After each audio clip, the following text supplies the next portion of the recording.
Peter and the Wolf is a 1946 cartoon from Disney, based, of course, on the classic Peter and the Wolf story, although it is slightly more child-friendly. And I originally watched this as part of Make My Music, but I wanted to discuss it on its own as well because I thought it was pretty fabulous, and is definitely something that's worth watching if you're a fan of Disney or Fables, or indeed the story itself.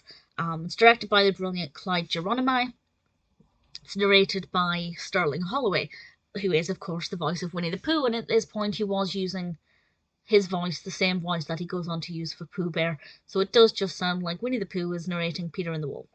And it starts off quite fascinatingly by saying that each instrument represents a different character, and I think that that's fabulous.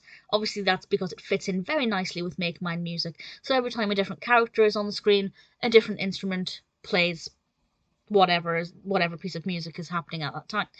And then we have the narrative kicking in, and we learn about Peter, who's going off to look for the wolf, and on his journey there he meets various different animals, a songbird, a duck, and a cat, and they actually have names in this version: Sasha the Songbird, Ivan the cat, and Sonia the Duck. And I don't know why I found that funny, but I just feel the name Sonia is never the name I would have guessed for the duck, and it's brilliant, and it works very well.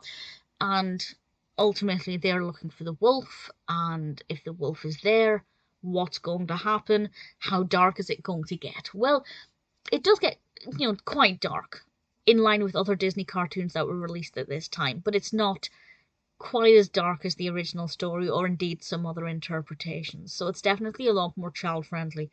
I'm trying to think of any other interpretations I've seen. I'm aware of the story, but in terms of cartoons, I think I might have seen one other version. I'm not sure how many there are. But I thought it was pretty good. I quite liked it. I'm not going to say any more about the narrative, of course, or how it develops. I don't want to spoil it too much.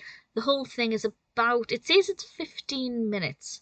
It didn't feel as long as that. It definitely didn't. But it's definitely a well-developed, well-written narrative based on the classic, of course. I love the whole instruments for different animals. I think that's something that's very engaging. It can get children used to listening, or even adults listening to different instrument sounds and recognize them when they see different characters. I love the design of Peter, and the characters are wonderful. The duck, Sonia, just is brilliant. She's definitely one of my favourite characters.